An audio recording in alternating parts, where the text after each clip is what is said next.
নমস্কার বন্ধুরা, কেমন আছেন সবাই? আশা করি সবাই ভালোই আছেন। তো আজকের ভিডিওটা খুবই গুরুত্বপূর্ণ একটা ভিডিও হতে চলেছে। আপনারা থাম্বনেল দেখে বুঝেই গেছেন যে ভিডিওটার টপিক কি হতে চলেছে। তো বন্ধুরা, ভিডিওটি শুরু করার আগে একটা ডিসক্লেমার দিয়ে দেব যে এই ভিডিওটা পুরোপুরি বাস্তুশাস্ত্রের ওপরে নির্ভরশীল। এটা পুরোপুরি সম্ভাবনার ওপরে আছে। তো অযথা কেউ বাজে মন্তব্য করবেন না। পয়েন্ট নাম্বার 1, বৈশাখ মাসে যাদের জন্ম এদের মূলত 23 থেকে 25 বছর বয়সের মধ্যে এরা প্রচুর টাকা পয়সা ধন সম্পদের মালিক হওয়ার সম্ভাবনা থাকে।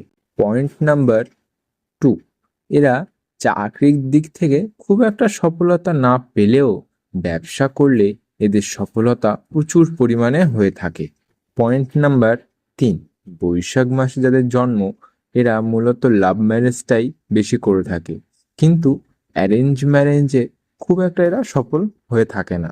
পয়েন্ট নাম্বার 4, বৈশাখ মাসে যাদের জন্ম এরা মূলত চর্মরোগ ও শ্বাসকষ্টের রোগে আক্রান্ত হয়ে থাকে। তাই বলবো এরা একটু পরিষ্কার পরিচ্ছন্ন এবং নিয়মিত ব্যায়াম করুন, তাহলে আপনার শরীরও ভালো থাকবে। পয়েন্ট নাম্বার 5, বৈশাখ মাসে যাদের জন্ম এরা মূলত বেঁচে থাকে 70 থেকে 80 বছর পর্যন্ত। ভিডিওটি এই পর্যন্তই শেষ করলাম। আবার দেখাবে নতুন একটা ভিডিওতে। বন্ধুরা, আপনার জন্ম যদি বৈশাখ মাসে হয়ে থাকে তাহলে কমেন্ট বক্সে অবশ্যই আপনার নাম এবং আপনি বৈশাখ মাসে জন্ম হয়েছেন এই কথাটি লিখবেন।